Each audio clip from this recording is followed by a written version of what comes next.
A chuva descia sobre o bairro nobre dos Jardins como se quisesse lavar a fachada branca da mansão Monteiro, mas nada naquela noite parecia capaz de purificar o que acontecia dentro dela.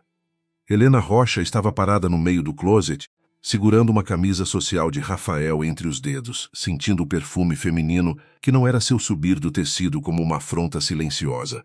O quarto, que um dia parecera refúgio, agora tinha a frieza de um salão de julgamento, onde ela era ré antes mesmo de abrir a boca. Ela não chorou quando encontrou o batom vermelho na gola, nem quando viu a mensagem iluminada na tela esquecida sobre a penteadeira. Seu coração golpeou o peito com violência, mas o rosto permaneceu imóvel, quase sereno, como se alguma parte dela já soubesse havia meses que o casamento desmoronava por dentro. Rafael chegava tarde, evitava seus olhos. Tratava suas perguntas como incômodo de mulher insegura. Ainda assim, descobrir a verdade tinha peso diferente de suspeitar dela, porque a verdade não deixava espaço para a esperança.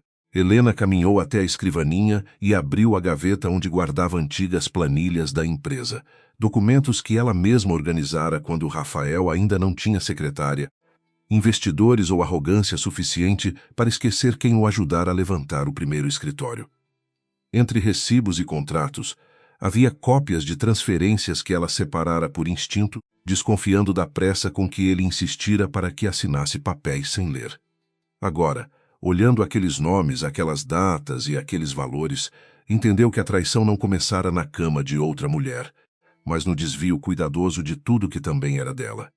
A porta se abriu sem aviso, e Rafael entrou com o paletó jogado no ombro, os cabelos escuros úmidos da chuva e a expressão irritada de quem não aceitava ser questionado dentro do próprio castelo.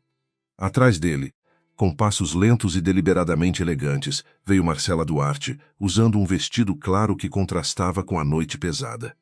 Ela não parecia surpresa ao encontrar Helena ali. Pelo contrário. Seus lábios se curvaram numa satisfação discreta, quase delicada, como se tivesse esperado tempo demais pelo prazer de assistir à queda da mulher que ocupava seu lugar legal. Rafael parou diante dela e olhou para a camisa em suas mãos, depois para as folhas espalhadas sobre a escrivaninha. Um lampejo de preocupação cruzou seu rosto, rápido demais para alguém distraído perceber. Mas Helena percebeu. Ela sempre percebera as pequenas hesitações dele, os silêncios antes de uma mentira, a mudança de tom quando queria vencer sem discutir. Foi essa atenção que o ajudara tantas vezes no passado.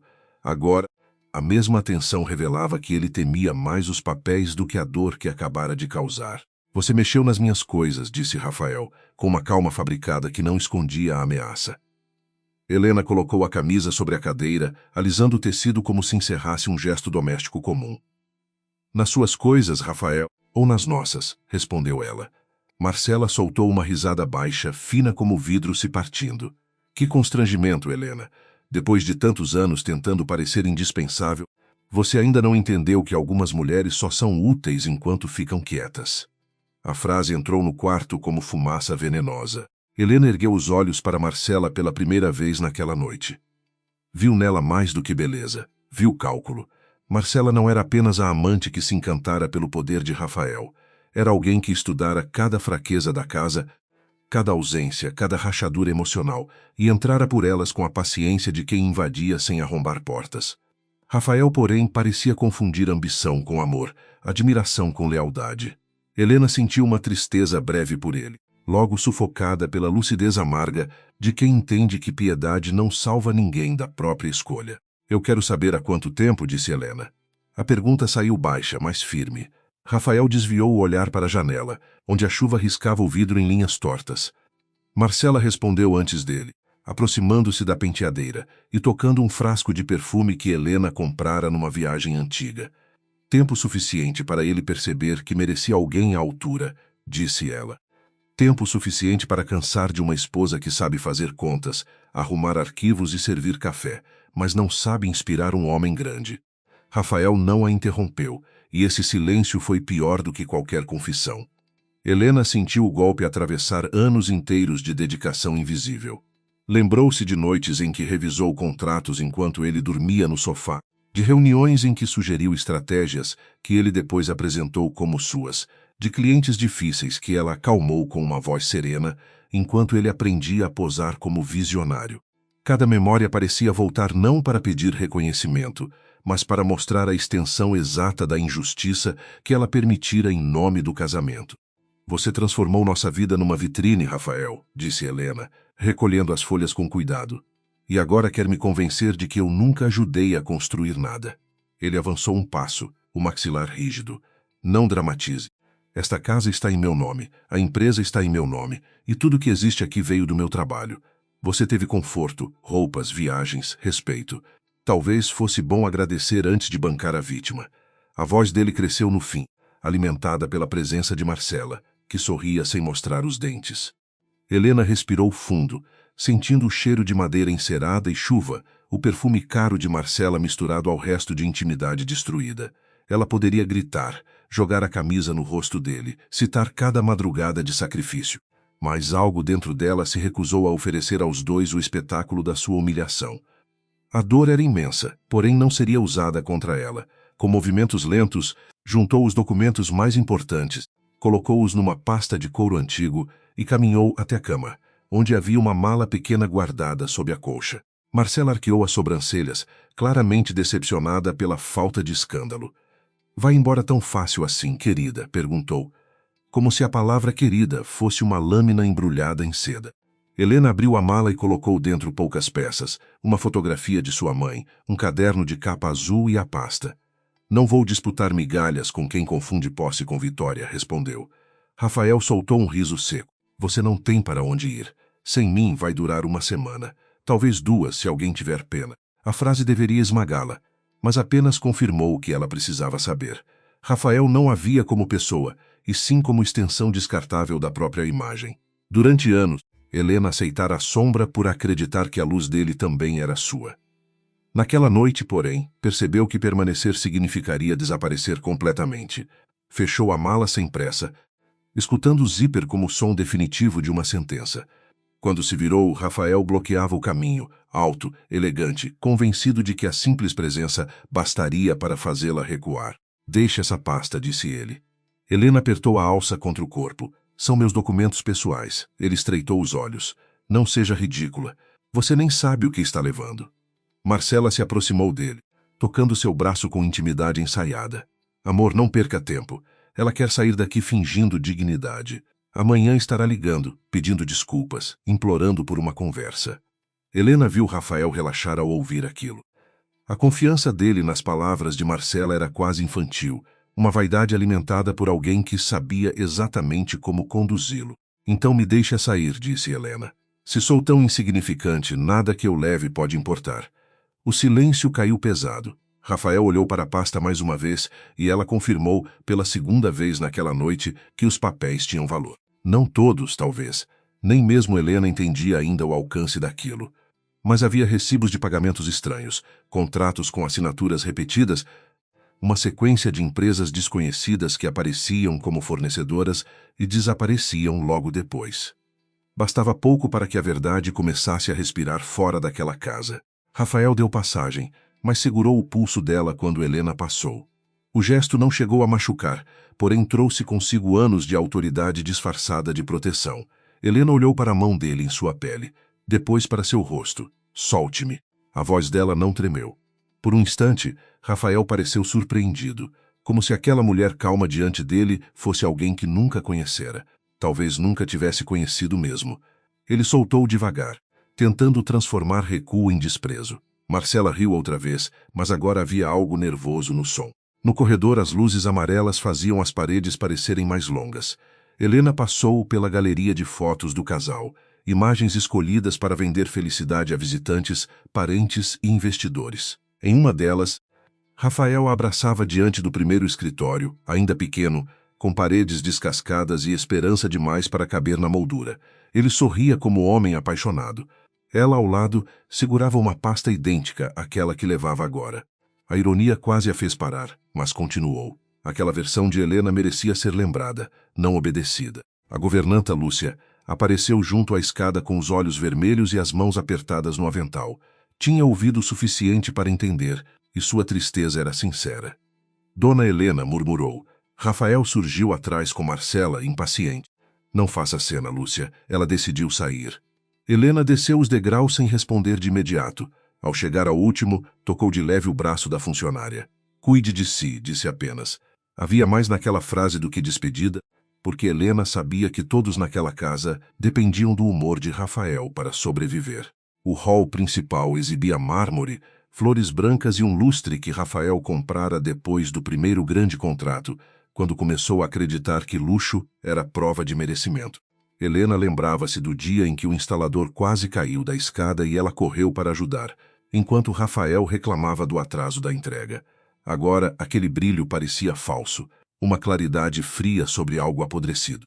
Marcela desceu atrás dela com passos leves, satisfeita em ocupar cada centímetro do espaço que a outra deixava para trás. Antes de abrir a porta, Helena se voltou. Rafael estava no meio da escada, uma mão no corrimão, Marcela ao lado como troféu. Vocês podem ficar com a casa esta noite, disse Helena. Mas não confundam parede com pertencimento. Marcela sorriu. Que frase bonita. Vai escrever num diário enquanto procura emprego. Rafael cruzou os braços. Acabou, Helena. Amanhã meu advogado entra em contato. Seja inteligente e aceite o que for oferecido. Ela sustentou o olhar dele e pela primeira vez não procurou sinais do homem que amara. Não espero generosidade de quem roubou até a verdade, respondeu. Rafael endureceu. Marcela perdeu por um segundo a elegância, os olhos brilhando com irritação. Helena abriu a porta e a chuva entrou como um animal livre, trazendo o vento e o cheiro intenso da rua. O motorista não estava. Claro que não estaria. A expulsão fora preparada para ser completa, sem testemunhas convenientes, sem conforto, sem saída honrosa. Ainda assim, quando Helena pisou para fora com a mala pequena, sentiu que aquela crueldade lhes daria a ilusão perfeita de vitória.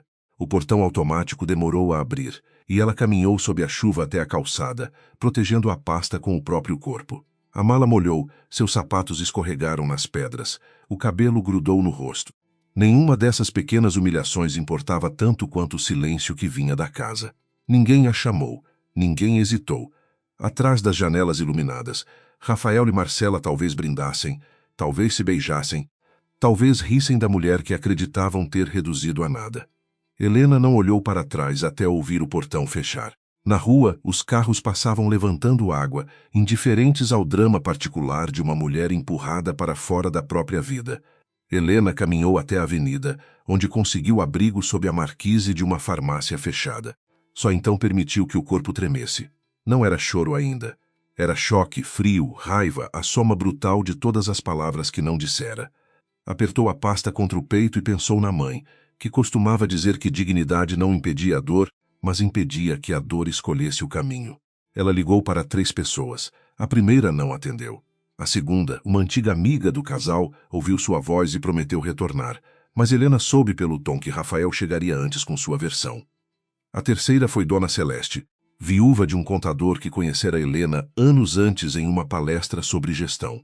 Não eram íntimas, mas havia entre elas uma confiança estranha, dessas que nascem quando uma pessoa enxerga a outra sem pedir explicação. Celeste atendeu sonolenta e, ao ouvir apenas o necessário, disse que mandaria um carro. Enquanto esperava, Helena abriu o caderno azul para verificar se as folhas internas não haviam molhado. Ali estavam anotações antigas sobre fornecedores, nomes de engenheiros, reuniões, números que ela nunca esquecera. Rafael sempre zombara de sua mania de registrar tudo, chamando-a de metódica demais para a vida real. Agora aquela meticulosidade talvez fosse a primeira peça de uma ponte sobre o abismo. Ela não pensava em vingança de forma ruidosa. Pensava em sobrevivência, e depois em verdade, e depois em justiça, nessa ordem precisa. O carro enviado por Celeste chegou 20 minutos depois, dirigido por um homem silencioso que lhe ofereceu uma toalha limpa e não fez perguntas. Helena entrou no banco traseiro, colocou a mala aos pés e a pasta no colo. Ao se afastarem dos jardins, viu pelo vidro embaçado as luzes caras se dissolverem na chuva. Sentiu um aperto quase físico, porque deixava para trás não só um casamento, mas uma versão de si que acreditara na bondade como escudo suficiente. A partir dali, bondade precisaria aprender a ter estratégia. Na mansão, Rafael fechou a cortina com força. Marcela aproximou-se por trás, envolvendo sua cintura. Ela foi embora, disse, com doçura calculada. Rafael não respondeu. A imagem da pasta o incomodava mais do que queria admitir. Helena sempre fora organizada, observadora, silenciosa demais. Durante muito tempo, ele confundira silêncio com submissão. E talvez essa tivesse sido sua primeira imprudência. Marcela percebeu a tensão nos ombros dele e afastou-se, desconfiada. O que havia na pasta? Perguntou. Nada importante, respondeu ele rápido demais. Marcela estudou o rosto dele e a insegurança passou como sombra por seus olhos. Ela escolhera Rafael porque ele parecia invencível, mas homens invencíveis não temiam pastas de couro nas mãos de esposas abandonadas. Ainda assim, decidiu sorrir. Amanhã ela estará destruída, disse. Você conhece Helena. Ela não tem coragem para enfrentar você. Rafael assentiu, querendo acreditar. No entanto, no fundo da mente, surgiu a lembrança de uma noite antiga, quando Helena resolvera em silêncio uma crise que quase quebrara a empresa. Ela não se desesperava. Ela calculava. No apartamento simples de Dona Celeste, Helena recebeu roupas secas, chá quente e uma poltrona junto à janela. Celeste não a abraçou de imediato, talvez porque entendesse que algumas mulheres, quando acabam de ser feridas, precisam primeiro recuperar o contorno do próprio corpo. Sentou-se diante dela e esperou. Helena contou o essencial, sem floreios, sem lágrimas dramáticas. Quando terminou, abriu a pasta e mostrou os papéis. Celeste colocou os óculos, examinou as primeiras páginas e ficou muito séria. Minha filha, isto não é apenas divórcio. Helena sentiu o estômago se contrair. O que é então? Perguntou. Celeste passou o dedo por uma sequência de transferências e depois por uma assinatura digital impressa. Isto parece ocultação de patrimônio, talvez fraude contratual. Talvez coisa pior, se essas empresas forem de fachada. A palavra pior ficou suspensa no ar. Helena fechou os olhos por um instante, não por medo, mas porque o tamanho da queda finalmente se revelava. Rafael não apenas a traíra. Ele preparara a expulsão como parte de uma limpeza maior. Celeste apoiou a mão sobre a dela. Escute com atenção. Hoje você está ferida, cansada e sem casa. Não tome nenhuma decisão movida pela necessidade de provar algo a eles. Primeiro você dorme. Depois organiza tudo. Depois procura uma advogada boa, não uma amiga de família. Helena olhou para a chuva batendo na janela do pequeno apartamento. Pela primeira vez desde que saíra da mansão, uma lágrima escapou, não de fraqueza, mas de alívio por estar diante de alguém que não a tratava como o resto. Naquela madrugada, deitada no sofá estreito com um cobertor emprestado, Helena não conseguiu dormir. O teto baixo, as paredes simples e os sons da rua eram estranhos, mas honestos. Ninguém ali fingia amor. Ninguém escondia contratos em gavetas polidas. Seu corpo doía, e a alma parecia cheia de cortes invisíveis, mas havia uma centelha acesa sob os escombros. Rafael acreditava que a tirara de casa. Marcela acreditava que tomara seu lugar. Nenhum dos dois compreendia que algumas expulsões não terminam uma história. Elas inauguram a parte em que a vítima aprende a voltar. Quando o amanhecer clareou a sala, Helena levantou antes de Celeste e colocou a pasta sobre a mesa. Separou documentos por data, por empresa, por assinatura. Criou pilhas, padrões, perguntas. A mulher humilhada da noite anterior ainda existia dentro dela, mas agora dividia espaço com outra, mais fria, mais atenta, menos disposta a confundir amor com renúncia. Ela não sabia quanto tempo levaria, nem quantas portas se fechariam antes da primeira abrir. Sabia apenas que não voltaria àquela casa para pedir. Quando voltasse, levaria consigo a verdade inteira. Sotu 2003 Dang, Chochep Tukshuon 2. O café de Dona Celeste tinha gosto forte e amargo, como se tivesse sido preparado para acordar não apenas o corpo, mas também uma parte adormecida da alma. Helena segurava a xícara com as duas mãos, enquanto a manhã se espalhava pelo pequeno apartamento, revelando móveis antigos, cortinas lavadas até perderem a cor e uma ordem tranquila que contrastava com o luxo agressivo da casa de onde fora expulsa. A mesa estava coberta de papéis, e cada folha parecia exigir dela coragem antes mesmo de exigir entendimento. Celeste observava sem pressa, com os óculos na ponta do nariz e um lápis na mão. Havia nela uma severidade maternal, não dessas que sufocam, mas das que impedem uma pessoa ferida de se abandonar. Ela leu 3 contratos, conferiu 2 notas fiscais e separou uma lista de empresas que recebiam pagamentos desproporcionais por serviços vagos. Helena acompanhava tudo em silêncio, sentindo a vergonha se transformar em algo mais útil. Rafael a chamara de inútil, mas nenhum homem inútil temeria os registros de uma mulher incapaz. Nos primeiros dias, Helena viveu como alguém que caminha por uma casa depois de um incêndio, reconhecendo formas em meio a cinzas. Comprou roupas simples, cancelou cartões bloqueados por Rafael e descobriu que quase todas as contas conjuntas haviam sido esvaziadas antes mesmo daquela noite. A precisão da crueldade doía mais do que a perda material. Ele planejara cada detalhe, imaginando que o choque a deixaria dócil diante de qualquer acordo. Ao perceber isso, Helena sentiu menos saudade e mais nojo da intimidade que fora usada contra ela. A advogada indicada por Celeste chamava-se Clara Mendes, uma mulher de voz baixa, cabelos presos com firmeza e olhos que pareciam medir palavras antes de aceitá-las.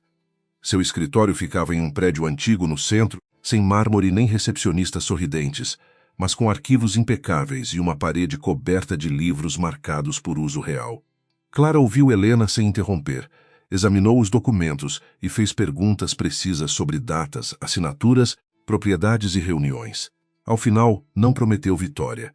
Prometeu trabalho e isso pareceu mais honesto. Rafael tentou contato no terceiro dia, primeiro por mensagem, depois por meio do advogado da família. O texto era educado demais para ser sincero, oferecendo uma quantia inferior ao que Helena tinha direito e sugerindo que uma separação discreta preservaria a imagem dos dois. Ela leu a mensagem 3 vezes, sem raiva aparente. Clara pediu que não respondesse diretamente. Celeste, sentada ao lado, apenas disse que homens como Rafael confundem silêncio com derrota até o dia em que o silêncio aparece acompanhado de provas. Naquela noite, Helena dormiu pouco, mas não por desespero. Ela reorganizava mentalmente anos de convivência, lembrando conversas que antes pareciam banais e agora ganhavam contornos suspeitos. Um jantar com investidores em que Rafael insistira para que ela não falasse sobre fornecedores. Uma viagem repentina dele ao litoral na semana em que uma empresa desconhecida recebera pagamento elevado. Uma assinatura que ele pedira com pressa, alegando burocracia bancária. A memória, que nos dias anteriores a ferira, começava a trabalhar como uma aliada minuciosa. Celeste ofereceu a Helena o quarto de hóspedes por uma semana. Mas a semana virou um mês. Não havia constrangimento entre elas, porque Celeste cobrava pequenas responsabilidades em vez de gratidão.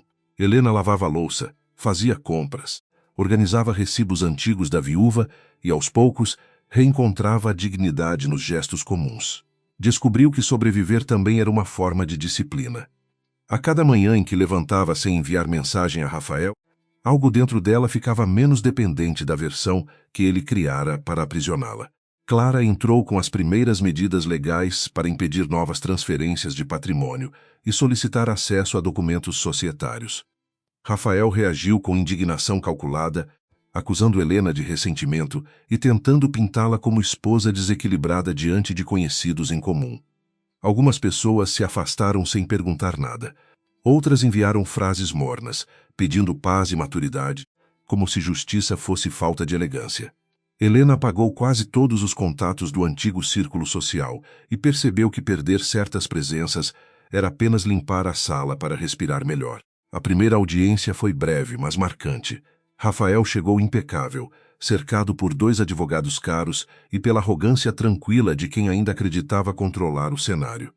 Helena entrou com Clara e Celeste, vestindo um terninho simples comprado em promoção. Rafael olhou para ela como se avaliasse uma peça fora do lugar. Porém, quando Clara apresentou indícios de ocultação de patrimônio, o sorriso dele perdeu segurança. Helena não falou muito. Sua serenidade perturbava mais do que uma explosão, porque negava a ele o papel de vítima racional. Depois da audiência, Rafael a esperou no corredor. Estava sozinho, ou ao menos parecia. Helena, disse ele, usando um tom mais macio, quase íntimo, você está sendo influenciada. Essa mulher não conhece nossa história. Ela não sabe o que construímos. Helena sentiu a antiga armadilha se abrir sob as palavras dele. Durante anos, a ideia de nossa história servira para fazê-la engolir humilhações em nome de lembranças boas. Agora, ela sabia que memória não podia ser usada como algema.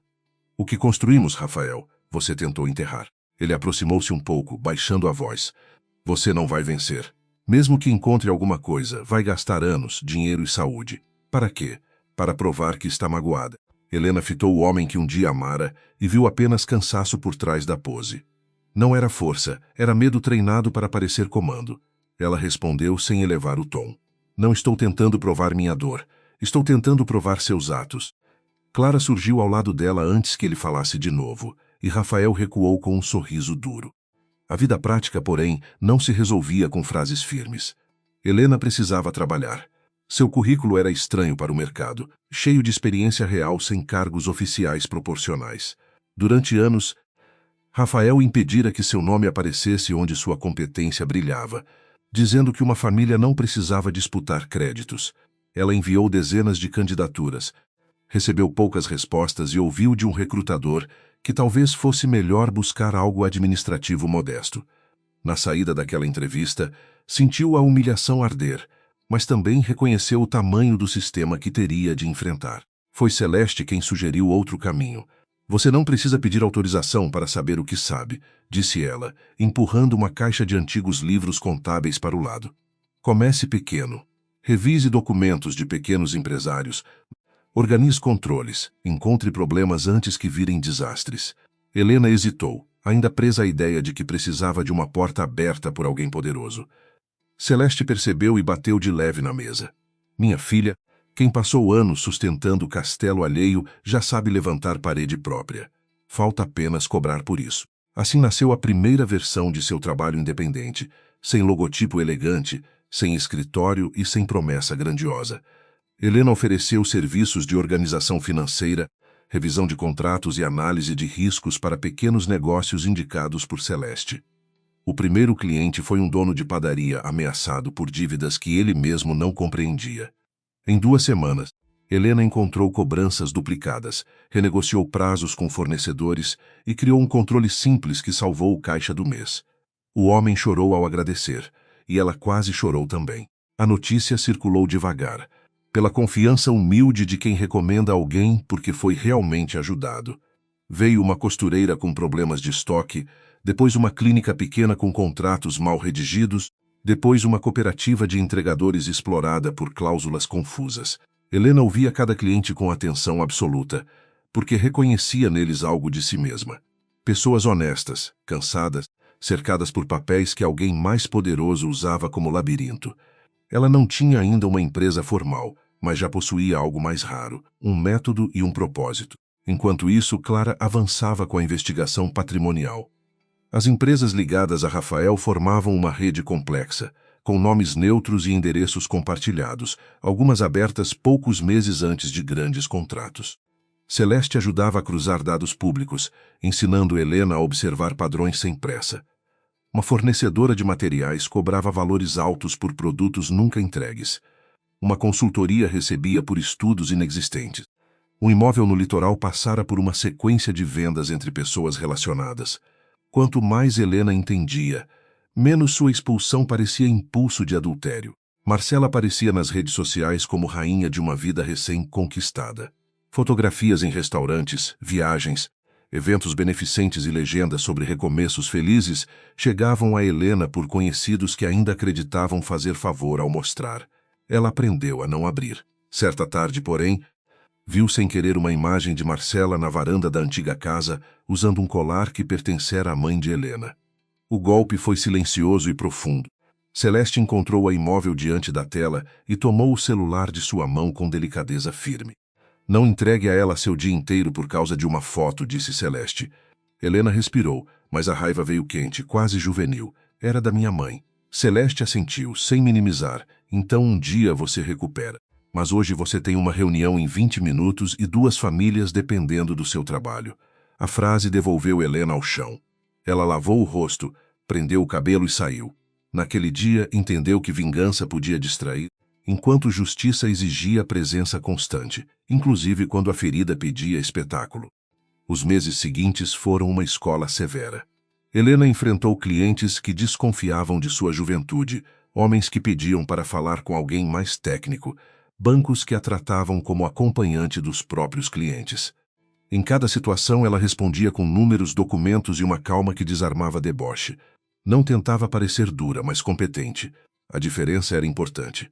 Aos poucos, sua reputação cresceu entre pessoas que precisavam de alguém capaz de encontrar erros escondidos sem transformar tudo em teatro. O nome Helena Rocha começou a circular com respeito discreto. Rafael soube disso antes que ela imaginasse. Um antigo fornecedor, agora atendido por Helena, mencionou seu nome durante uma reunião, elogiando a precisão de uma análise. Rafael sorriu diante dos outros, mas por dentro sentiu uma irritação desproporcional. A ideia de Helena trabalhando, decidindo, sendo ouvida fora do alcance dele, parecia insulto pessoal. Naquela noite, comentou com Marcela que a ex-mulher estava brincando de consultora. Marcela riu, porém seus olhos buscaram rapidamente o rosto dele. O sucesso de Helena os incomodava por motivos diferentes. Marcela temia o passado porque vivia sobre ele. A casa, as joias, os jantares e até a confiança de Rafael eram peças tomadas de uma vida anterior. E cada avanço de Helena ameaçava a narrativa de que a esposa abandonada era uma sombra sem talento. Por isso, ela convenceu Rafael a acelerar o divórcio e pressionar por um acordo final. Sugeriu também investigar os novos clientes de Helena, não para entender seus serviços, mas para encontrar alguma fraqueza. Rafael aceitou, sem perceber que obedecia cada vez mais às inseguranças dela. A tentativa de intimidação veio por meio de uma carta extrajudicial acusando Helena de usar informações confidenciais da antiga empresa. Clara leu o documento e soltou um suspiro impaciente. Eles querem assustar você antes de você ficar grande demais, disse. Helena sentiu medo, claro. Medo de perder clientes, de ser arrastada para processos caros, de ver sua nova vida esmagada antes de criar raízes. Mas o medo já não mandava sozinho. Ela respondeu com provas de que todos os serviços prestados eram independentes e devidamente autorizados. A reação de seus clientes surpreendeu Rafael. Em vez de abandoná-la, muitos se solidarizaram. O dono da padaria enviou uma declaração. A médica da clínica indicou novos contatos. A cooperativa pagou antecipadamente uma parte do serviço seguinte. Helena percebeu, emocionada, que o respeito construído em silêncio podia servir de abrigo quando o ataque chegava. Não era uma multidão poderosa, mas era uma rede verdadeira. Durante anos, vivera cercada de pessoas influentes que a deixaram sozinha em 3 dias. Agora, gente simples sustentava seu nome com firmeza. No aniversário de 1 ano desde a noite da expulsão, Helena voltou à avenida da farmácia fechada. Não planejou aquilo, apenas se viu descendo do ônibus 2 quadras antes e caminhando até a marquise onde esperara o carro de Celeste. O lugar estava diferente, com uma nova placa e luzes mais claras, mas a memória permaneceu intacta. Ela ficou ali alguns minutos, sem dramatizar. A mulher que tremia de frio naquela madrugada ainda existia e Helena não queria apagá-la. Queria honrá-la por ter continuado. Celeste a encontrou depois em casa, separando documentos com expressão distante. Trouxe um envelope e colocou sobre a mesa. Era a formalização da pequena empresa de consultoria, registrada com o nome Rocha Integridade. Helena passou os dedos pelo papel, sentindo uma emoção quieta. Não havia mansão, aplausos ou festa. Havia apenas uma firma nascendo sobre uma mesa simples, entre 2 mulheres que sabiam o preço da independência. Celeste ergueu a xícara de café como se brindasse com champanhe. As paredes próprias, disse. Helena sorriu pela primeira vez sem sentir culpa. O 2º ano trouxe trabalho maior e feridas menos barulhentas. Helena contratou Tiago, um ex-assistente administrativo da Monteiro Engenharia, que a procurou depois de ser demitido sem explicação. Ele chegou nervoso, carregando uma mochila velha e uma culpa que mal conseguia sustentar. Contou que vira pagamentos estranhos, que questionara superiores e que fora forçado a assinar um termo de confidencialidade antes de sair. Não queria dinheiro. Queria dormir sem sentir que ajudara criminosos. Helena ouviu tudo, reconhecendo no medo dele um reflexo do próprio passado. Tiago tornou-se peça importante, não por vingança, mas por conhecimento. Ele sabia como Rafael escondia decisões atrás de departamentos, como Marcela influenciava contratações informais, como certos diretores recebiam benefícios para assinar relatórios apressados. Clara passou a trabalhar com mais cautela, pois os indícios agora apontavam para um esquema capaz de envolver bancos, obras públicas e investidores estrangeiros. Helena entendeu que sua história pessoal era apenas a porta de entrada para algo maior. A verdade que procurava não repararia apenas seu casamento destruído, mas talvez muitas vidas afetadas. Com o crescimento da Rocha Integridade, Helena mudou-se para um pequeno apartamento próprio. No dia da mudança, Celeste ficou na porta segurando um pano de prato, fingindo irritação para esconder emoção. Helena abraçou a mulher com força, sabendo que nenhuma palavra seria suficiente. A nova casa tinha poucos móveis, janelas largas e uma mesa onde os documentos podiam se espalhar sem pedir licença. Na primeira noite ali, ela não sentiu solidão, sentiu espaço. E espaço, depois de anos sendo diminuída, parecia uma forma inesperada de luxo. Perto do fim do terceiro ano, Clara recebeu uma notícia decisiva. Uma grande incorporadora internacional pretendia investir em um projeto liderado pela Monteiro Engenharia, mas exigia auditoria externa por causa de rumores sobre irregularidades no setor. Uma empresa parceira procurara indicações e o nome de Helena surgira em 3 lugares diferentes. Ela leu o e-mail em silêncio, sentada diante da janela do escritório pequeno que agora dividia com Tiago e mais 2 analistas. O passado, que Rafael acreditara enterrado, começava a bater à porta dela por meios oficiais. Celeste estava presente quando Helena recebeu a confirmação da reunião preliminar. A velha contadora segurou a emoção com a mesma disciplina que aplicava aos números, mas seus olhos brilharam. "Você entende o que isso significa?" perguntou. Helena sentiu devagar. Significava voltar ao território de Rafael sem pedir entrada. Significava olhar para contratos que talvez escondessem a arquitetura completa de sua queda. Significava enfrentar Marcela não como rival abandonada, mas como profissional capaz de desmontar a vitrine onde a outra reinava. Ainda assim, Helena não sorriu de imediato. Ela abriu a pasta de couro que sobrevivera à chuva daquela primeira noite. As bordas estavam gastas, mas os documentos permaneciam intactos, agora acompanhados de relatórios, depoimentos e análises que transformavam suspeita em caminho. Helena passou a mão sobre a capa e sentiu uma calma profunda. Não era a mesma mulher que saíra da mansão com uma mala pequena. Também não era alguém endurecido a ponto de esquecer a dor. Era outra coisa. Mais rara e mais perigosa para Rafael, uma mulher inteira, paciente e preparada. 3 anos depois, o edifício da Monteiro Engenharia ainda refletia o céu de São Paulo em vidros escuros, como se quisesse esconder atrás do brilho tudo o que sustentava seus andares. Helena Rocha desceu do carro sem pressa, vestindo um conjunto cinza de corte preciso, os cabelos presos na nuca e uma pasta fina apoiada contra o corpo. Não havia joias chamativas, nem perfume agressivo, nem sorriso ensaiado. Sua presença carregava a serenidade de quem não precisava anunciar força, porque aprendera a construí-la em silêncio. Na recepção, a jovem atendente pediu seu nome e quase não levantou os olhos até ouvir a resposta. Helena Rocha, da Rocha Integridade. A funcionária digitou, franziu a testa e então endireitou a postura ao ver a autorização especial no sistema. O tratamento mudou com rapidez educada. Helena percebeu, mas não se ofendeu. Conhecia bem aquela coreografia social em que respeito era oferecido apenas depois de validação externa. 3 anos antes, ela fora retirada de uma casa como sobra. Agora entrava pelo acesso principal como requisito contratual. Tiago caminhava ao seu lado carregando uma maleta com relatórios preliminares. Ainda demonstrava nervosismo diante daquele prédio, pois suas lembranças ali não eram neutras. Helena notou os dedos dele apertando a alça e falou baixo, sem olhar diretamente. "Você não voltou como acusado, Tiago. Voltou como alguém que escolheu a verdade." Ele respirou fundo e a frase pareceu recolocar seus pés no chão. Para Helena, liderar também era isso. Perceber o medo de quem caminhava junto antes que ele se transformasse em silêncio. No elevador, enquanto os números subiam, ela observou seu reflexo nas portas metálicas. Não procurou a mulher que chorara de frio sob uma marquise, nem a esposa que revisava contratos de madrugada, esperando reconhecimento. Ambas estavam nela, mas não comandavam mais seus gestos. A mulher refletida agora conhecia leis, balanços, estruturas societárias e a delicada arte de esperar o momento certo. Rafael sempre confundira paciência com fraqueza. Helena aprendera que paciência, quando unida à precisão, podia derrubar impérios erguidos sobre vaidade.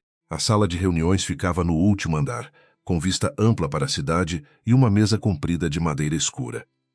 Representantes da incorporadora estrangeira já estavam sentados, ao lado de diretores da Monteiro Engenharia e consultores jurídicos. Rafael estava de pé junto à janela, falando com a confiança treinada de quem dominava ambientes antes mesmo de dizer algo relevante. Marcela ocupava uma cadeira próxima, elegante em um vestido verde profundo, usando no pescoço um colar que Helena reconheceu imediatamente. O colar de sua mãe brilhava como provocação. Por um segundo, apenas um, o mundo estreitou ao redor daquela joia.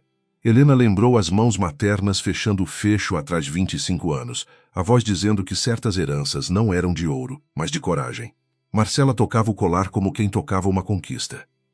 Helena tocava o colar vacir, quente e legítima, mas dentiu a raiva subir, quente e legítima, pós passasse por dentro sem alcançar o rosto. Aquela batalha não seria vencida no terreno da provocação. O primeiro a vê-la foi Rafael. Sua frase morreu no meio, e o silêncio que se seguiu espalhou-se pela sala com uma rapidez quase física. Ele piscou, como se a imagem diante dele fosse erro de percepção. Marcela virou-se devagar e perdeu a cor por trás da maquiagem perfeita. Alguns diretores reconheceram Helena apenas depois de alguns instantes, e a surpresa deles era misturada a desconforto.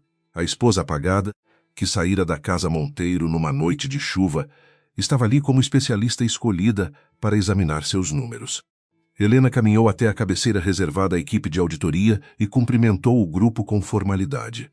Bom dia. Agradeço a disponibilidade de todos. Nosso objetivo é conduzir uma análise técnica, independente e documentada, conforme as exigências de governança do projeto Aurora Vista. Sua voz era clara, sem dureza desnecessária. Rafael recuperou parte da pose e sorriu como quem tenta domesticar uma ameaça diante de plateia. Helena, disse ele, prolongando o nome. Que surpresa agradável. Não sabia que você estava envolvida nessa etapa. A surpresa é compreensível, respondeu ela. Meu nome aparece apenas no contrato de auditoria, aprovado pela incorporadora e pelo comitê de risco. O sorriso de Rafael endureceu. Marcela inclinou-se para o advogado ao lado e sussurrou algo. Mas Helena não desviou o olhar dos documentos. Em vez de acusar, abriu a apresentação e começou a expor metodologia, prazos, amostras, limites de acesso e critérios de independência. Cada palavra retirava a conversa do campo pessoal e aprendia ao único lugar onde Rafael não podia vencer apenas com charme. Os representantes da incorporadora prestavam atenção crescente. Helena não usava linguagem ornamentada para impressionar, mas explicava riscos com precisão acessível. Falou de fornecedores recorrentes, contratos sem comprovação robusta de entrega, concentração de pagamentos e inconsistências entre cronogramas físicos e financeiros. Nada foi apresentado como denúncia, apenas como pontos que exigiam verificação. Essa cautela incomodou Rafael mais do que um ataque direto. Se ela o acusasse, ele poderia chamá-la de ressentida.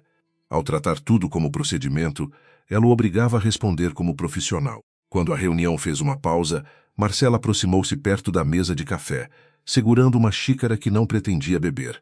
Você está muito diferente, disse, com um sorriso fino. Helena serviu água e fechou a garrafa lentamente. 3 anos costumam mudar quem precisa reconstruir a própria vida. Marcela olhou ao redor para garantir que ninguém ouvia de perto. Não pense que uma roupa cara e meia dúzia de termos técnicos apagam o que você foi. Helena encontrou seus olhos. Eu não apaguei nada. Foi por isso que voltei inteira. A resposta atingiu Marcela em um lugar que ela escondia até de si mesma. Durante 3 anos, alimentara a imagem de Helena como mulher quebrada, distante, incapaz de atravessar a fronteira entre derrota e presença. Vê-la ali, respeitada por pessoas que Marcela desejava impressionar, produzia uma irritação quase infantil. Ela tocou novamente o colar, esperando ferir. Helena notou o gesto e sorriu apenas com os olhos. Não era perdão. Era aviso. Marcela entendeu tarde demais que certas provocações só revelavam a pobreza de quem as usava. Rafael esperou o momento em que Helena ficou sozinha junto à janela lateral. Aproximou-se com passos controlados, mantendo no rosto a expressão de cordialidade que podia ser exibida diante de câmeras internas. Você deveria ter me avisado antes de aceitar esse trabalho, disse. Helena não se virou de imediato. A vista mostrava uma cidade imensa, cheia de janelas onde outras vidas também escondiam quedas e recomeços. Quando enfim olhou para ele, respondeu com calma. A independência do processo exige que eu não peça permissão ao auditado. Ele soltou uma risada baixa.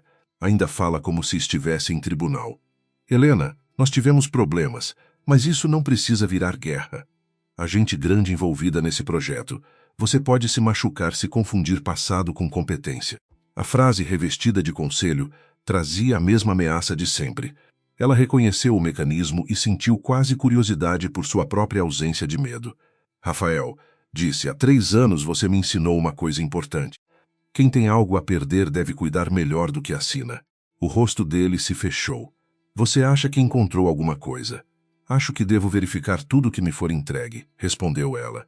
Se os documentos estiverem corretos, meu relatório dirá isso. Se não estiverem, também dirá. Rafael aproximou-se mais um pouco, baixando a voz. Cuidado para não se tornar aquilo que quer condenar. Helena sustentou o olhar dele, lembrando a mão que segurara seu pulso na noite da expulsão. A diferença é simples. Eu não preciso mentir para vencer. Essa frase encerrou a conversa com mais força do que um grito. Ao fim do dia, Helena e sua equipe receberam acesso controlado a uma sala temporária no próprio edifício. Caixas de documentos foram trazidas por assistentes visivelmente orientados a observar cada movimento. Tiago reconheceu alguns rostos e percebeu outros evitando encará-lo. Helena distribuiu tarefas, definiu protocolos e proibiu comentários pessoais durante o trabalho. A disciplina era essencial. Ela sabia que qualquer deslize seria usado para desqualificar a auditoria. Se Rafael esperava encontrar nela descontrole emocional, receberia em troca planilhas revisadas, recibos numerados e perguntas impossíveis de contornar. As primeiras inconsistências surgiram antes das 7 da noite. Uma empresa chamada Vértice Serviços Técnicos aparecia em pagamentos expressivos ligados ao projeto Aurora Vista, mas seu endereço correspondia a uma sala comercial compartilhada por outras 3 firmas. Outra fornecedora declarava entrega de materiais em datas anteriores à emissão de licenças necessárias. Tiago comparou notas e empalideceu ao reconhecer o padrão. Era parecido com o que vira anos antes, mas em escala maior. Helena anotou tudo sem comemorar. Prova não era impressão. Prova era caminho fechado contra a fuga. No escritório da presidência, Rafael recebeu um resumo informal de um diretor aliado. A presença de Helena já circulava pelos corredores como notícia proibida, e isso o enfurecia. Não era apenas o risco técnico, era a humilhação simbólica. A mulher que ele expulsara sem carro, sem dinheiro e sem voz entrara pela porta principal e agora fazia executivos aguardarem suas conclusões. Marcela percebeu a inquietação dele e tentou transformar medo em desprezo. Ela quer palco, disse. Dê silêncio a ela. Rafael olhou para o horizonte sem responder, mas Marcela também não estava tranquila. Ao chegar em casa naquela noite, tirou o colar diante do espelho e encarou o próprio reflexo por tempo demais. A joia pesava mais do que de costume. Ela lembrava cada detalhe da noite em que a encontrara no antigo quarto de Helena e decidira usá-la como símbolo de conquista. Na época, parecera uma vitória íntima. Agora parecia evidência de ocupação. Marcela odiou esse pensamento, jogou o colar sobre a penteadeira e ligou para um antigo contato em busca de informações sobre a rocha Integridade. Helena voltou para seu apartamento depois das 10, cansada, mas desperta. Clara a esperava com uma pasta de atualizações processuais e 2 marmitas simples sobre a mesa. A advogada ouviu o relato do primeiro dia sem interromper. Depois fez perguntas sobre acesso, testemunhas e possíveis tentativas de interferência. Celeste, em chamada de vídeo, apareceu com óculos baixos e expressão vigilante. Não subestime o desespero de quem se sente encurralado, alertou. Helena concordou.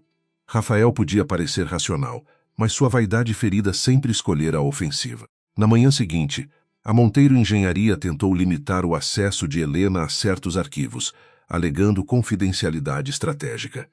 Ela respondeu com a cláusula contratual correspondente. Citou a exigência da incorporadora e solicitou o registro formal da negativa. A palavra registro produziu efeito imediato. O diretor jurídico, que até então tratava a auditoria como incômodo administrável, autorizou o acesso com um sorriso pálido. Helena não demonstrou satisfação. Apenas agradeceu e entrou no sistema acompanhada por uma analista da empresa, sabendo que cada porta aberta por obrigação revelaria a arquitetura do medo. Entre os arquivos digitais, Helena encontrou relatórios de medição de obra assinados por engenheiros diferentes em intervalos impossíveis. Havia fotografias reutilizadas em etapas distintas e notas de transporte sem correspondência logística. Nada ainda bastava para derrubar Rafael, mas tudo apontava na mesma direção. Mais perturbador foi localizar o nome de Marcela em contratos de consultoria de imagem ligados a empresas fornecedoras, valores altos por serviços vagos. A amante que se imaginara coroada talvez tivesse aceitado ser vitrine de dinheiro sujo, sem compreender o tamanho da armadilha. Durante o almoço, Um jovem analista da Monteiro aproximou-se de Helena no corredor de serviço. Chamava-se André e parecia medir cada respiração. Não posso falar aqui, murmurou. Ela não reagiu com surpresa. Apenas respondeu que qualquer informação deveria ser entregue por canais seguros e voluntários. O rapaz apertou um pendrive contra a palma, mas não o ofereceu. Tem gente que assinou coisa sem saber. Tem gente que sabia. O medo nos olhos dele era genuíno. Antes que continuasse, passos surgiram ao fundo, e André se afastou rapidamente. Tiago viu a cena de longe e sentiu a garganta fechar. Durante anos, carregara o arrependimento de ter esperado demais para procurar ajuda. Agora reconhecia no jovem o mesmo pânico administrativo, aquele terror de perder salário, reputação e futuro por desafiar pessoas bem vestidas. Helena o chamou de volta ao trabalho antes que sua culpa o fizesse agir sem cuidado. Nenhuma informação vale a segurança de quem ainda não decidiu falar, disse ela. Tiago assentiu, entendendo que a estratégia de Helena não consistia apenas em expor culpados, mas em proteger testemunhas. No terceiro dia, Rafael convocou uma reunião extraordinária com a equipe da incorporadora, tentando questionar a imparcialidade da auditoria. Falou de conflito pessoal, de histórico conjugal, de risco reputacional. Sua voz era firme, mas havia nela um excesso, como perfume aplicado para esconder fumaça. Helena ouviu até o fim. Quando recebeu a palavra, apresentou a carta de independência assinada antes de sua designação, os termos de aprovação do comitê e uma declaração de que se afastaria caso a incorporadora identificasse impedimento formal. A sala silenciou. O representante principal, um homem de fala econômica chamado Mauro Alencar, folheou os papéis e fitou Rafael. Até este momento, Dr. Rafael, o único ponto que ameaça o cronograma é a resistência da sua empresa ao acesso documental. Sugiro cooperação integral. Marcela, sentada ao fundo, desviou os olhos. Rafael agradeceu com rigidez, mas suas mãos estavam fechadas sobre a mesa. Helena não celebrou. Sabia que homens como ele, quando perdiam em público, tentavam recuperar domínio em privado. A pergunta era apenas onde e contra quem. A resposta veio naquela noite, quando um antigo cliente de Helena recebeu ligação anônima insinuando que a Rocha Integridade usava dados ilegais. O cliente avisou imediatamente, irritado com a tentativa. Outros dois relataram mensagens semelhantes. Clara registrou tudo, e Helena reuniu a equipe logo cedo. Não responderemos com indignação, disse. Responderemos com documentação, transparência e continuidade. A calma dela não era ausência de dor, era escolha estratégica. Rafael tentava arrastá-la de volta ao lamaçal emocional da antiga relação, mas ela já não morava ali. Ainda assim, ao entrar no banheiro vazio da empresa naquela tarde, Helena permitiu-se apoiar as mãos na pia e respirar com dificuldade. O rosto no espelho parecia firme demais, quase desconhecido. Cansava ser sempre digna. Cansava transformar cada golpe em plano, cada insulto em prova, cada lembrança em método. Por alguns segundos, quis apenas sentar no chão e admitir que o passado ainda machucava. Então ouviu a porta abrir. Lúcia, a antiga governanta da mansão, entrou com o uniforme de limpeza terceirizada e parou, espantada. Dona Helena sussurrou, levando a mão à boca. O encontro atingiu as duas com ternura e vergonha. Lúcia parecia mais magra, os cabelos presos com pressa, os olhos ainda bondosos. Contou, em frases entrecortadas, que deixara a casa Monteiro meses depois da expulsão, quando Marcela começara a tratá-la como intrusa. Agora trabalhava no edifício por uma empresa terceirizada. Helena ouviu sem pressa, sentindo a antiga casa reaparecer por outra porta. Antes de sair, Lúcia segurou sua mão e disse que havia coisas daquela noite que talvez Helena precisasse saber. Elas combinaram um encontro seguro para outro dia. Helena não perguntou ali, embora cada nervo quisesse a resposta imediata. Ao voltar à sala de auditoria, encontrou Tiago diante de uma planilha aberta, pálido. Ele apontou para uma sequência de pagamentos feitos poucos dias antes da expulsão dela, ligados a uma empresa que depois recebera valores do projeto Aurora Vista. O beneficiário final ainda estava oculto, mas uma das contas intermediárias tinha vínculo com uma sociedade em nome de Marcela. A peça perdida começava a se mover. Helena sentou-se devagar, analisando datas, valores e descrições. 3 anos antes, Rafael não a expulsara apenas para viver um romance com Marcela. Expulsara-a na semana exata em que uma transferência patrimonial crucial precisava passar sem perguntas dentro de casa. A traição sentimental fora o teatro perfeito para encobrir uma operação financeira. O coração de Helena doeu de modo novo, não por amor perdido, mas pela compreensão de que sua dignidade fora usada como cortina de fumaça. Ela fechou o arquivo e salvou cópias certificadas. Quando deixou o edifício naquela noite, Rafael estava no saguão, como se a esperasse por acaso. Não havia Marcela ao seu lado. Ele parecia mais velho sob a luz fria, embora ainda tentasse sustentar elegância. Helena disse: "Há coisas que você não entende." Ela parou a uma distância segura. "Então explique nos documentos." Ele apertou os lábios.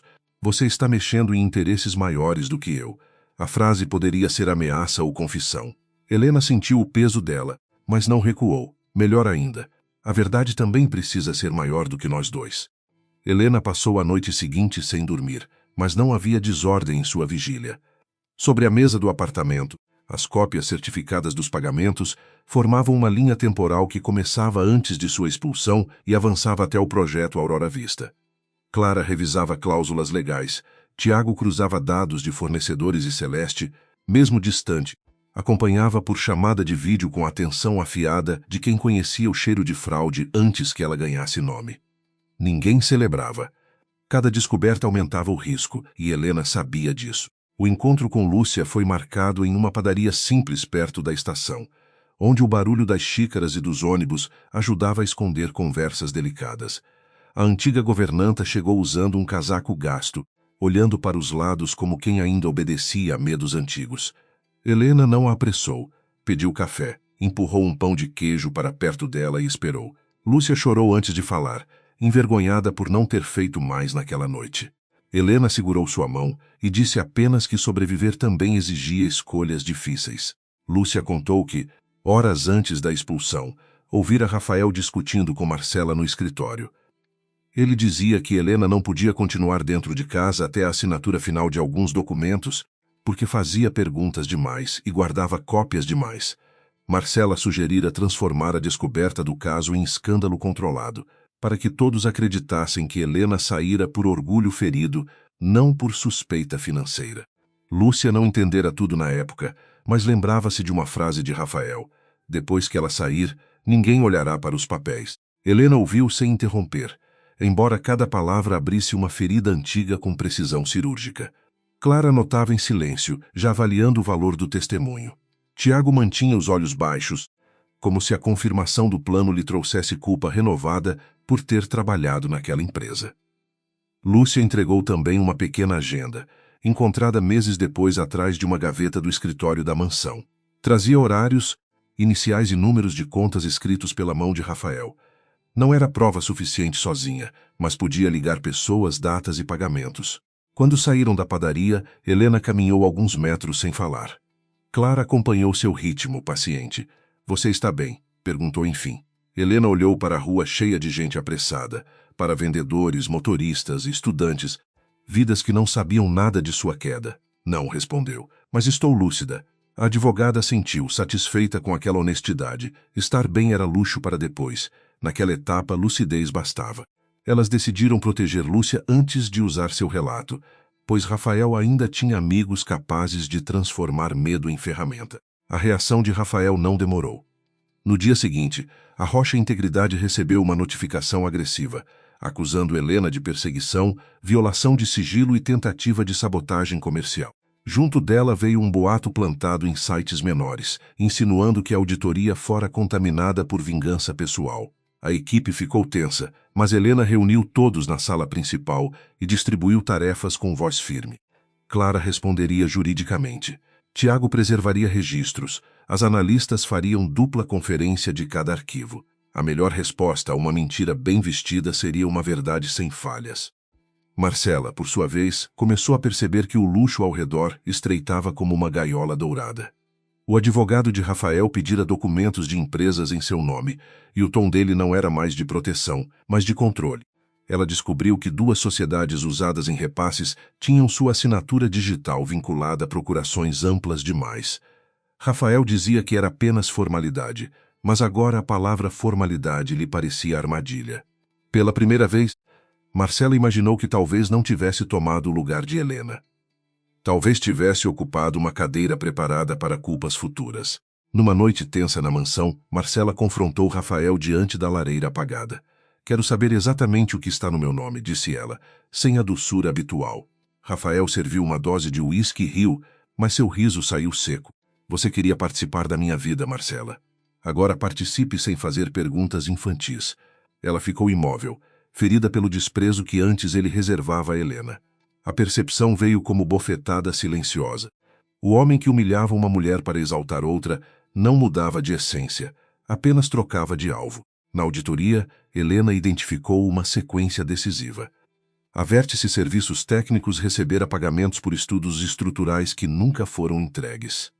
Parte do dinheiro seguira para uma consultoria ligada a Marcela, depois para uma conta usada na compra de um imóvel oculto. O imóvel, registrado por interpostas pessoas, fora negociado poucos dias depois da expulsão de Helena. Tiago encontrou ainda mensagens internas mencionando a necessidade de afastar interferências domésticas antes da conclusão.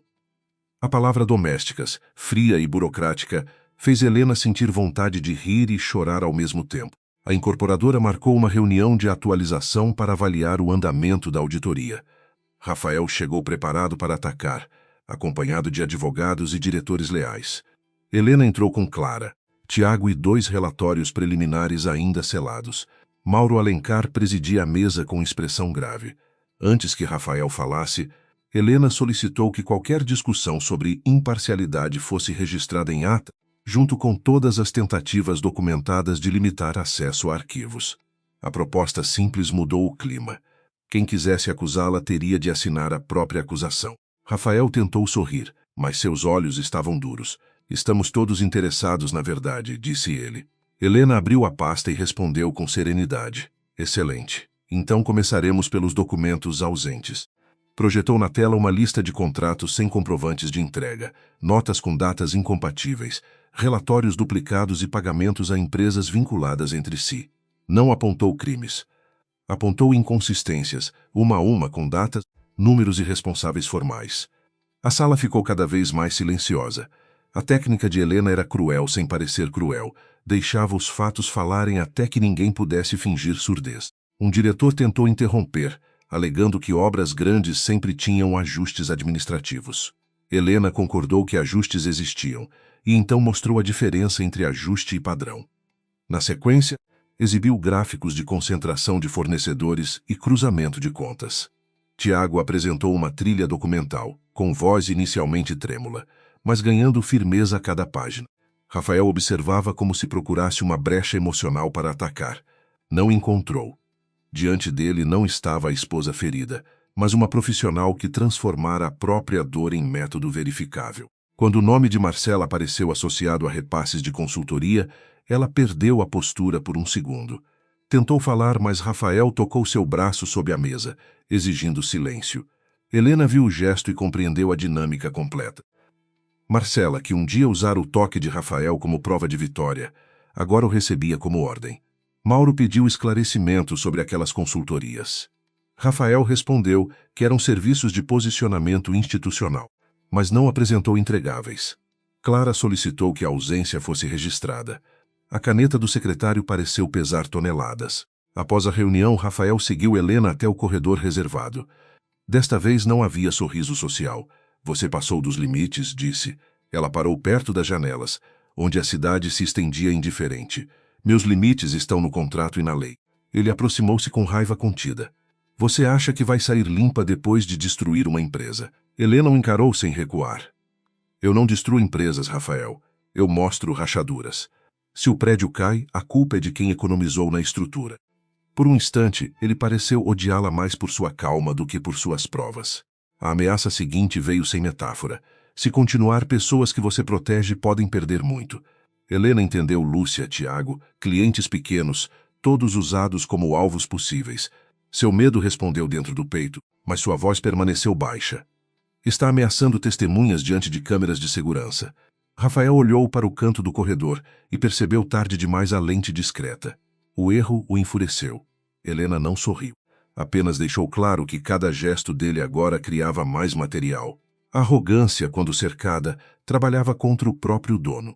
Naquela mesma tarde, André, o jovem analista, Procurou Helena por meio de um canal seguro criado por Clara. Entregou arquivos que copiara antes de serem apagados do servidor interno.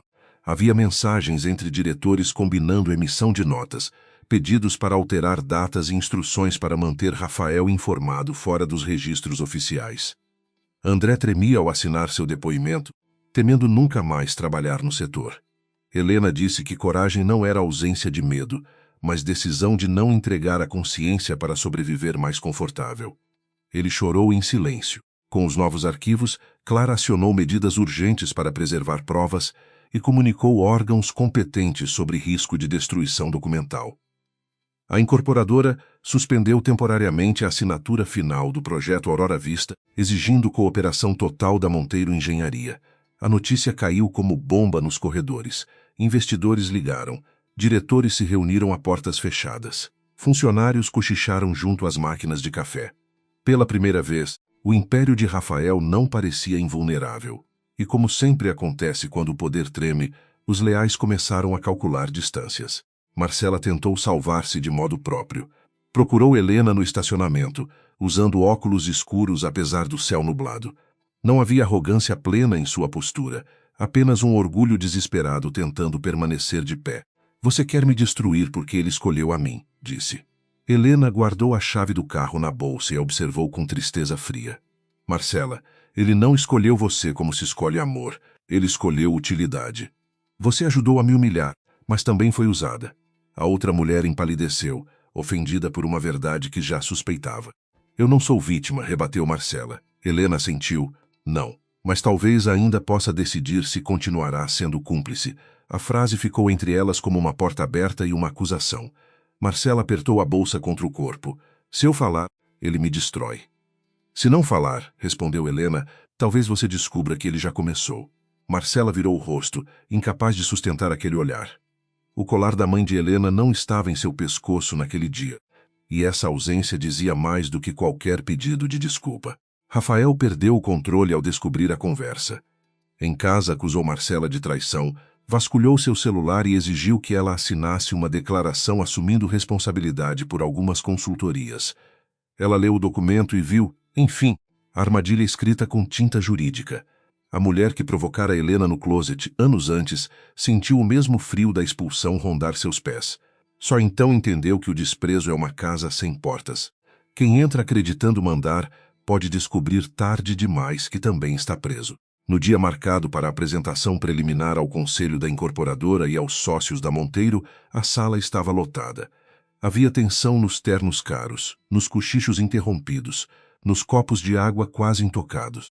Helena entrou sem pressa, acompanhada de Clara, Tiago e Mauro. Rafael já estava sentado, pálido de raiva, mas ainda tentando parecer injustiçado. Marcela apareceu minutos depois, sozinha, sem cumprimentá-lo. Esse detalhe não escapou a ninguém. O tabuleiro, que por anos parecera pertencer a Rafael, agora tinha peças movendo-se por vontade própria. Helena iniciou a exposição com um resumo técnico, depois apresentou os principais achados, documentos ausentes, pagamentos sem lastro, empresas relacionadas, possível ocultação patrimonial, tentativas de obstrução, depoimentos protegidos. Cada item era acompanhado de evidências suficientes para justificar investigação formal. Rafael tentou interromper 2 vezes. Na terceira, Mauro retirou-lhe a palavra até o fim da apresentação. O rosto dele se deformou por um segundo, revelando o homem por trás do executivo polido. Alguns sócios trocaram olhares assustados, não pela culpa moral, mas pelo risco financeiro que finalmente os alcançava. Então Marcela levantou-se. A sala inteira virou-se para ela. Rafael sussurrou seu nome em tom de ordem, mas ela não obedeceu. Com as mãos tremendo, colocou sobre a mesa uma pasta menor contendo cópias de procurações, mensagens e instruções assinadas por Rafael. Não fazia aquilo por bondade e Helena sabia, fazia por sobrevivência. Ainda assim, a verdade não exigia pureza absoluta de quem a entregava. Marcela disse que fora orientada a assinar documentos que não compreendia inteiramente e que Rafael a pressionara a assumir responsabilidades. O impacto foi imediato. Rafael levantou-se acusando Marcela de mentirosa, Helena de manipuladora e Tiago de traidor. Sua voz ecoou pela sala, cada vez mais alta, cada vez menos estratégica. Quanto mais falava, mais confirmava o descontrole que tentara atribuir aos outros. Helena permaneceu sentada, observando não com prazer, mas com a gravidade de quem vê uma construção ruir sobre os próprios erros. O homem que a expulsara para apagar perguntas agora se destruía respondendo com fúria onde deveria apresentar documentos. A reunião terminou com a suspensão de Rafael de suas funções executivas até conclusão das investigações, bloqueio de novos pagamentos relacionados ao projeto e encaminhamento dos documentos às autoridades competentes. Alguns diretores saíram apressados, já procurando advogados. Tiago sentou-se por um instante, exausto, como se anos de medo tivessem deixado seus ombros ao mesmo tempo. Clara fechou sua pasta com precisão. Helena ficou de pé por último. Do outro lado da mesa, Rafael a encarava com ódio e incredulidade, incapaz de aceitar que a mulher subestimada tivesse aprendido a voltar sem pedir licença. Ao sair do prédio, Helena encontrou Lúcia perto da recepção, fingindo organizar materiais de limpeza. As duas trocaram um olhar breve, suficiente. Lá fora, o céu ameaçava chuva, mas ainda não chovia. Helena respirou fundo, sentindo o ar úmido de São Paulo entrar nos pulmões como promessa difícil. Nada estava encerrado. A queda pública de Rafael era apenas começo do acerto final. E ela sabia que os homens acostumados ao poder raramente aceitavam o fim sem tentar arrastar todos ao redor. Mesmo assim, pela primeira vez, a verdade caminhava à frente dela. A audiência começou numa manhã cinzenta, em uma sala onde nenhuma janela parecia grande o suficiente para aliviar o peso dos documentos empilhados sobre a mesa central. Helena sentou-se ao lado de Clara, com a pasta de couro antiga repousando diante de si como uma testemunha silenciosa de tudo que sobrevivera àquela noite de chuva. Rafael entrou cercado por advogados, mas sua elegância já não tinha a mesma firmeza. Marcela veio separada, usando roupa discreta e olhar de quem aprendera tarde demais que glamour não protege contra consequências. O mediador abriu os trabalhos com voz neutra, explicando que seriam analisadas as medidas de bloqueio patrimonial, os indícios de fraude empresarial e a disputa sobre bens ocultados durante o casamento. Helena ouviu cada palavra sem mover as mãos. Por dentro, sentia o passado se aproximar como maré, trazendo o closet, a camisa, o portão fechando, a marquise fria. Mas a mulher sentada ali já não era arrastada pelas lembranças. Ela as mantinha organizadas, como provas em ordem cronológica, sem permitir que nenhuma gritasse mais alto que a verdade. Clara começou com precisão. Apresentou transferências realizadas antes da separação, contratos simulados, empresas intermediárias e imóveis adquiridos por pessoas ligadas a Rafael.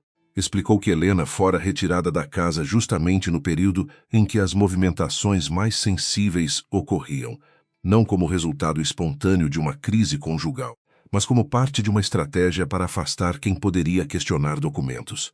Rafael manteve o rosto imóvel, porém sua mão direita tamborilava sobre a mesa. Marcela percebeu o gesto e desviou os olhos, temendo ser arrastada para a queda dele. Quando chegou sua vez de falar, Rafael adotou a voz ofendida de um homem injustiçado por ingratidão. Disse que Helena confundia dor emocional com acusações financeiras, que Marcela fora manipulada, que Tiago era funcionário ressentido e que Clara transformara um divórcio em espetáculo. Durante alguns minutos, quase recuperou o brilho de antes, porque ainda sabia usar palavras como cortina. Então Clara exibiu uma sequência de mensagens internas, assinaturas digitais, datas de acesso e comprovantes bancários. A cortina caiu devagar, sem ruído, deixando apenas a estrutura exposta. Helena foi chamada a se manifestar. Levantou-se sem pressa, olhando primeiro para o mediador, depois para Rafael. Não falou de traição como ferida íntima, nem pediu compaixão. Explicou seu papel nos primeiros anos da empresa, a ausência deliberada de seu nome em documentos importantes, as assinaturas obtidas sob confiança conjugal e o modo como Rafael usara essa confiança para transferir bens comuns. Sua voz não tremeu quando disse que havia perdido uma casa, mas se recusava a perder também o direito de nomear o que acontecera.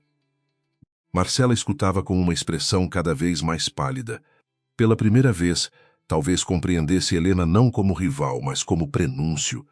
Tudo que Rafael fizera com uma mulher poderia repetir com outra, mudando apenas o cenário e a desculpa. Quando o mediador perguntou sobre as procurações em seu nome, Marcela respirou fundo e confirmou que Rafael a pressionara a assinar documentos sem explicação completa. Não se apresentou como inocente absoluta. Admitiu ambição, vaidade e participação em atos que preferira não entender. Essa admissão feriu Rafael mais do que qualquer relatório. Ele perdeu a postura. Chamou Marcela de oportunista, acusou Helena de destruir sua vida e tentou interromper Clara várias vezes. Cada explosão revelava mais do que pretendia esconder. Os advogados dele pediram cautela, mas Rafael já não escutava. A arrogância que o protegera em jantares, reuniões e corredores de poder se transformava em instrumento de ruína. Helena observou em silêncio, sem prazer. Havia algo triste em ver um homem inteligente escolher a própria destruição para não admitir culpa. Mesmo assim, tristeza não significava absolvição. Ao fim da audiência, as medidas foram mantidas. Bens ligados às empresas suspeitas permaneceriam bloqueados, a apuração criminal seguiria para instâncias competentes e a partilha conjugal consideraria valores ocultados. A antiga casa, alvo de disputa simbólica e financeira, não poderia ser vendida ou transferida. Helena recebeu a decisão com serenidade, mas sentiu um tremor atravessar sua coluna. Não era vitória final, ainda não. Era reconhecimento público de que sua dor tinha base, nome e documentos. Durante anos, Rafael chamara sua percepção de exagero. Agora, o processo chamava de indício. Nos dias seguintes, a Monteiro Engenharia entrou em colapso administrativo. Sócios convocaram uma assembleia extraordinária. Investidores suspenderam aportes e diretores, antes fiéis começaram a entregar mensagens para preservar a própria pele. A empresa não caiu por causa de Helena, como Rafael repetia em entrevistas improvisadas. Caiu porque fora construída com rachaduras que ele mandara pintar de branco. A diferença é que agora alguém apontava para as paredes sem medo. Nos corredores, funcionários comentavam o nome de Helena com respeito, curiosidade e certo espanto tardio. A Assembleia dos Sócios ocorreu no mesmo edifício onde ela reaparecera semanas antes. Desta vez, Rafael não estava na cabeceira. Sentou-se em uma lateral, acompanhado por advogados, enquanto uma comissão independente conduzia os trabalhos. Helena compareceu como consultora técnica e parte interessada em alguns dos procedimentos patrimoniais. Ao entrar na sala, lembrou o primeiro dia de volta, o colar no pescoço de Marcela, os olhares incrédulos, o silêncio pesado. Agora o silêncio era diferente. Não perguntava como ela ousava estar ali. Perguntava quanto mais ela sabia. Tiago apresentou uma síntese documental com segurança que emocionou Helena. O homem que antes tremia diante de qualquer diretor, agora falava sobre trilhas financeiras, controles violados e responsabilidades formais. André confirmou trechos dos arquivos recuperados. Lúcia, protegida por Clara, deu depoimento sobre a noite da expulsão e a conversa que ouvira no escritório da mansão. Rafael tentou desqualificar todos, mas cada testemunho encaixava-se ao anterior. A verdade não dependia da pureza de uma pessoa só. Ela se formava pela convergência paciente de muitos fragmentos ignorados. O conselho votou pelo afastamento definitivo de Rafael da gestão, pela abertura de cooperação integral com autoridades e pela reorganização da empresa sob supervisão externa.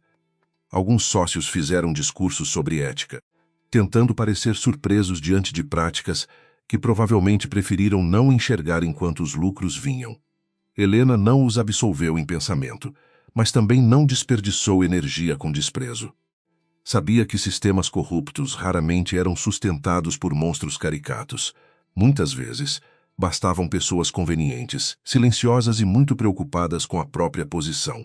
Após a votação, Rafael esperou Helena no corredor. Não havia câmeras próximas, mas Clara permaneceu a poucos metros, atenta. Ele parecia esvaziado, os olhos fundos, a barba mal feita quebrando a imagem impecável que cultivara por anos. Você conseguiu, disse ele com amargura. Tirou tudo de mim. Helena o encarou sem ódio visível. Não, Rafael. Eu recuperei uma parte do que você tirou de muitos. O resto você perdeu tentando provar que ninguém podia tocar em você. A resposta o atingiu como sentença sem grito. Ele tentou uma última cartada, mais fraca, quase humana. Helena sentiu a frase tocar uma zona antiga, mas não abriu a porta, talvez respondeu. Mas amar alguém em algum momento não dá direito de destruí-la depois. Rafael baixou os olhos e por um segundo pareceu menor que sua própria sombra. Ela não o consolou, também não o humilhou. Simplesmente passou por ele, porque havia chegado o dia em que sua saída não era expulsão, mas escolha. Marcela procurou Helena uma semana depois, em um café quase vazio.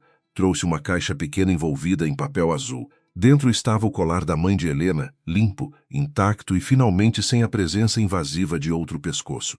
Marcela empurrou a caixa sobre a mesa e disse que não pediria perdão, apenas para aliviar a própria culpa. Helena apreciou a honestidade tardia. A outra mulher admitiu que aceitara ferir alguém porque acreditava que vencer significava ocupar seu lugar.